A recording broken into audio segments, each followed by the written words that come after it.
On a deux lois en cuisine, c'est interdit de crier et interdit de se fâcher. Parce qu'on comprend que ces deux réactions donnent des mauvaises énergies aux aliments que l'on manipule et qui vont aller après au plat.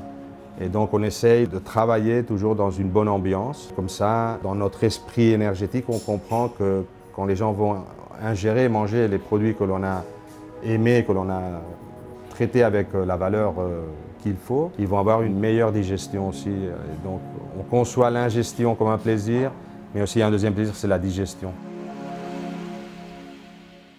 Les concepts de nutrition ayurvéda sont des concepts qui se basent sur les trois doshas.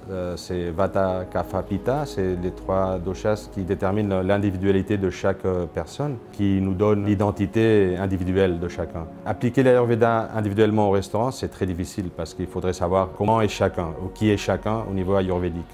Et après, il faudrait choisir les produits qui peuvent aider à augmenter un des doshas ou à baisser le dosha.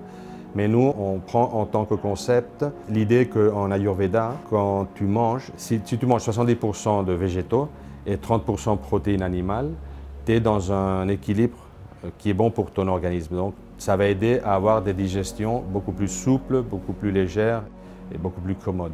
Et donc, on cherche un peu cet équilibre. On offre les légumes de saison en trois versions.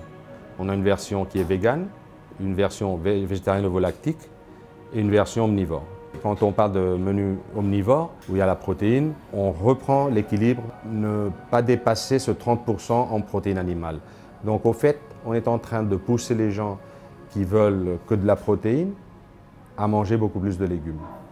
Et donc après, ils nous disent, c'est vrai, tu avais raison Xavier, on a eu une digestion, c'était souple, on a bien dormi, on n'a pas eu, tu sais, des fois on fait des grands repas et on se sent lourd. Il faut marcher. Et donc, pour nous, l'Ayurveda, en conceptuel, c'est ça. On essaie d'équilibrer beaucoup les quantités. Tous les légumes nous donnent des textures intéressantes. Nous, on travaille surtout dans le sens de suivre les saisons. Au fait, nous, on a interprété le monde des légumes, des fois comme si c'était des produits de protéines, comme des viandes. Donc, on a appliqué des techniques qui n'étaient pas dans l'idée pour pouvoir extraire le maximum de possibilités. On va travailler sur les sucres naturels des produits, on va travailler sur les sels minéraux, on va travailler sur la chlorophylle, on va travailler sur les différents aspects. On fait un haricot vert qui est cuit 40 secondes à haute pression. Donc, qui va avoir un aspect très, même je dirais presque cru, mais quand tu mets en bouche, il est craquant, il est frais et tu as vraiment le goût d'un haricot vert. Et après, au niveau nutritionnel, on sait que c'est beaucoup plus digestif qu'un haricot qui est excessivement cuit, trop cuit. Donc, c'est mieux aussi pour nos intestins. Et donc, on va chercher toujours ce genre d'équilibre.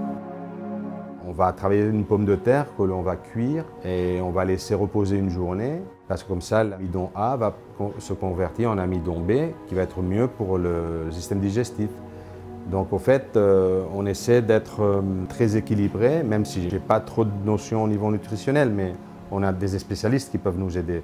Donc au fait, on essaie de s'entourer des gens qui peuvent nous donner des conseils et peuvent nous donner du contenu pour pouvoir aussi faire un travail sérieux.